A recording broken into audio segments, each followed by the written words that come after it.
Hi YouTube, long time no vlog, but for this video, I'm gonna clean my work area.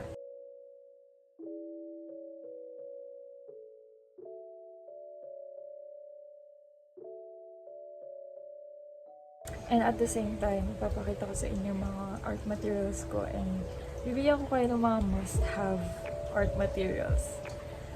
Yeah, let's do it.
Ito yung pinaka-favorite kong brand ng acrylics na na-try ko, which is Liquitex Basics. Sobrang ganda ng quality niya kahit na medyo pricey siya. So, maliliit lang talaga yung na-afford ko. Next is Amsterdam. So, binigay sa akin to ng Art Caravan PH. Thank you, by the way.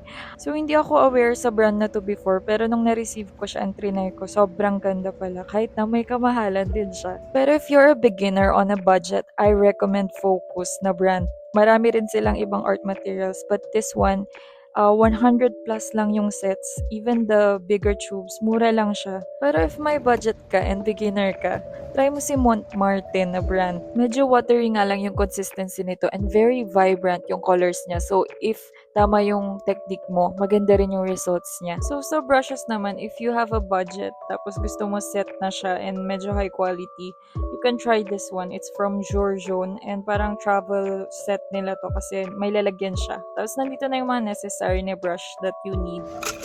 Pwede rin tong ganitong set na from Jorjon din. Mas cheap siya pero mas konti yung variety niya and mas maliit yung range ng bristles. Or itong mga no brand na brush sets na sobrang mura lang. Perfect siya for practice muna. For detailing, pwede rin tong Keep Smiling brush sets na value pack. Sobrang mura lang nito. Now let's go to watercolor sets. This is my favorite and most recommended watercolor set that I've used. It's called Winsor & Newton 45 pans something. And I had this since college. May kamahalan siya pero tumagal talaga siya sa akin. And sobrang ganda niya. Next is itong Sakura Koi Travel Watercolor something. Meron siyang ganyan. Pwede mo siyang gamitin for plein air. And sobrang convenient niya pag ganun yung style na gusto mo.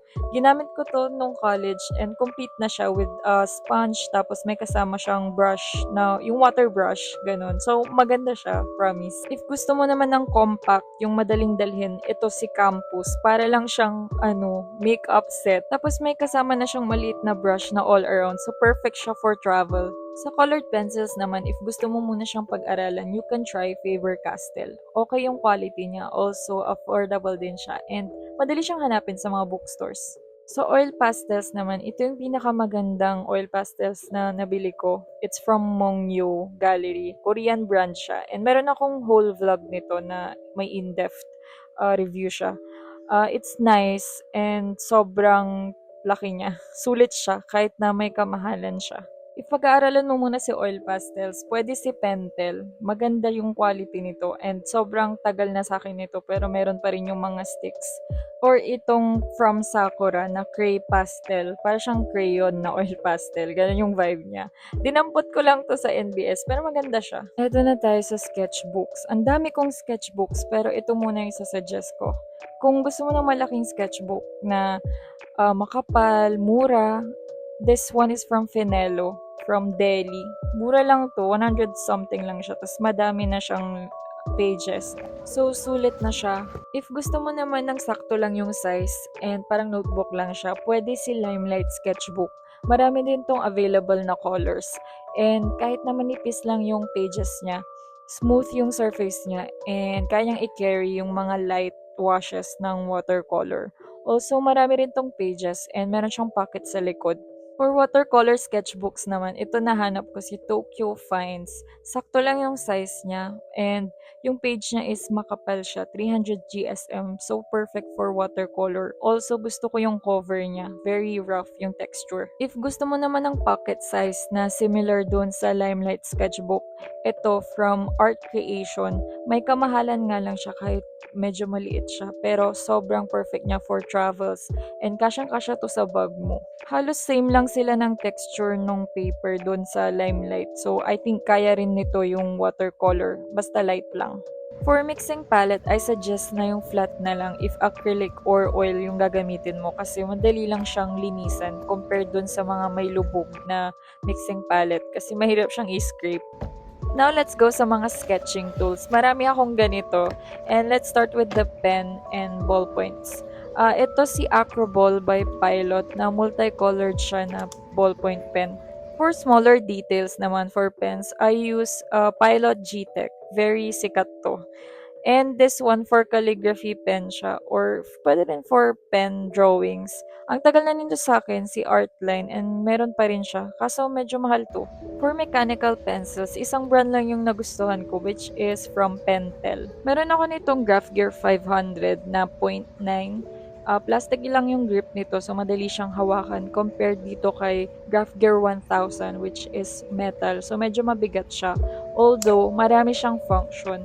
Yun lang, mas mahal to kay Graph Gear 500 pero maganda talaga siya. Yung .5 yung kinuha ko dito. For graphite pencils, I suggest this Staedtler na Mars Lumograph. So I have the whole set. Niregalo siya sa akin ng pinsan ko years ago and sobrang ganda ng quality nito.